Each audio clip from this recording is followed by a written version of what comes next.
नमस्कार, स्वागत है आपका हमारे YouTube चैनल में। जय हिंद जय हिंदी।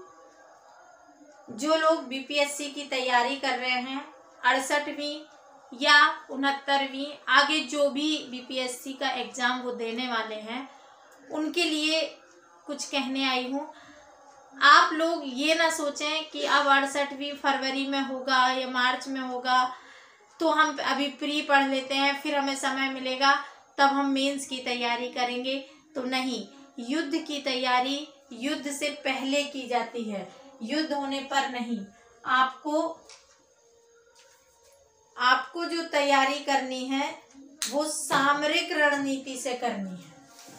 जैसे हमारे यहाँ सामरिक रणनीति पर बात की जाती है, सामरिक रणनीति अपनाई जाती है, वैसे ही आपको क्या करना है, सामरिक रणनीति पर बात करनी है। बीपीएससी की तैयारी की सामरिक रणनीति। सामरिक रणनीति का मतलब होता है, युद्ध के मामले में तो ये होता है कि युद्ध किए बिना ही युद्ध जीत लेना सामरिक रणनीति कहलाती है। अब आप कहेंगे युद्ध किए बिना ही युद्ध कैसे जीत लेंगे, तो उसका आधार ये होता है कि आप इतनी व्यवस्था बना के रखिए कि यदि युद्ध हो तो हम जीत सकते हैं। तो सामने वाला हम पर आक्रमण ही नहीं करेगा। जब उसे पता रहेगा कि ये हमसे ज़्यादा मजबूत है तो वो हम पर आक्रमण ही नहीं करेगा, यानी कि युद्ध होने की संभावना ही घट जाएगी और हम युद्ध जीत जाएंगे। उसी तरह आपको बीपीएससी की तैयारी के लिए क्या करना है कि अपने हथियार मजबूत रखने हैं। हथियार जो हैं वो मजबूत रखने हैं ताकि आप जब युद्ध हो तो हारने की कोई गुंजाइश नहीं हो। आप इतनी तैयारी के साथ हो कि कभी भी युद्ध छिड़े तो आप एकदम से लड़ जाएं, कहीं कोई समस्या ना हो। जैसे 67वीं के लिए अभी क्या समस्या खड़ी होगी, अचानक बीपीएससी ने पैटर्न बदल दिया, स्टूडेंट ने व्याख्या का पोर्शन हिंदी साहित्य में स्किप कर रखा था। हम भी सलाह देते थे कि जरूरी नहीं है, अगर आपको कठिन लगता है तो स्किप कर दीजिए, चूंकि एग्जाम में नहीं आना था। पर इसका आज परिणाम ये हुआ कि अचानक, हालांकि ये बीपीएससी की गलती है, इसमें विद्यार्थियों की गलती नहीं है, लेकिन अचानक बदलने से अब व्याख्या एक समस्या बनकर खड़ी हो गई है। हम सॉल्व कर रहे हैं जितना हमसे बन पड़ रहा है, लेकिन फिर भी स्टूडेंट को टेंशन में कर दिया। तो अगर आप आगे एग्जाम देने वाले हैं तो चूंकि बीपीएससी का कोई भरोसा नहीं है कब क्या नियम ला देगा, ऐसे तो ये बीच में नियम बदलने का कोई कारण नहीं होता, बदलना ही नहीं चाहिए था, पर अब ऐसा कर रहा है तो कोई भी प्रयोग कर सकता है। इसलिए अब आप अपनी तैयारी को मजबूत करके चलें। तो आपको क्या करना है, अपना जो ऑप्शनल पेपर है उसको अभी से तैयार करना है, साथ में जीएस को अच्छे से पढ़ना है जिसमें प्री प्लस मेंस भी हो। पेपर का, न्यूज़पेपर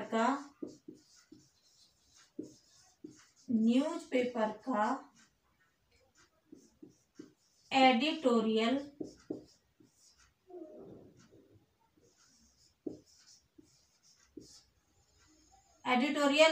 अवश्य पढ़ना।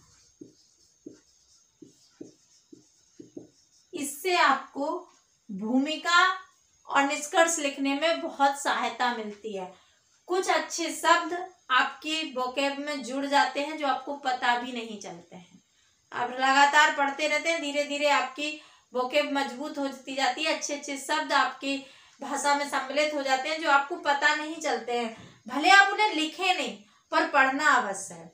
अगर आपको अभी क्वेश्चन लिखने की शुरुआत ही कर रहे हैं, अभी तैयारी की शुरुआत ही कर रहे हैं, तो इसका सारांश अपने शब्दों में लिखना शुरू करें। इसका सारांश, ये आपके नोट्स भी तैयार हो जाएंगे और आपको लिखने की आदत भी हो जाएगी। सारांश लिखें पर डे। एडिटोरियल का सारांश अपने शब्दों में पर डे आपको लिखना है। ये आपका जीएस का मेंस भी तैयार कराएगा और प्री में भी बहुत हेल्प करेगा। प्री के लिए आप करंट पढ़ते चलिए अभी से, और जो जीएस का पोर्शन है उस पे आप लूसेंट या इसके भरोसे मत बैठिए, क्योंकि नेगेटिव मार्किंग होगी। अच्छे से पढ़े रहेंगे तभी आपका तैयारी अच्छे से होगा। तो सब्जेक्ट अपना डिसाइड करके अच्छे से तैयारी कीजिए थॉरोली। ऑप्शनल की बात करते हैं, जिसका जो भी ऑप्शनल है वो अभी से पढ़ना स्टार्ट कर दे। सेल्फ पढ़े, क्लास ले, टेस्ट सीरीज करे, आंसर राइटिंग करे, जो सही लगे वो करे, लेकिन अभी से तैयारी शुरू कर दे।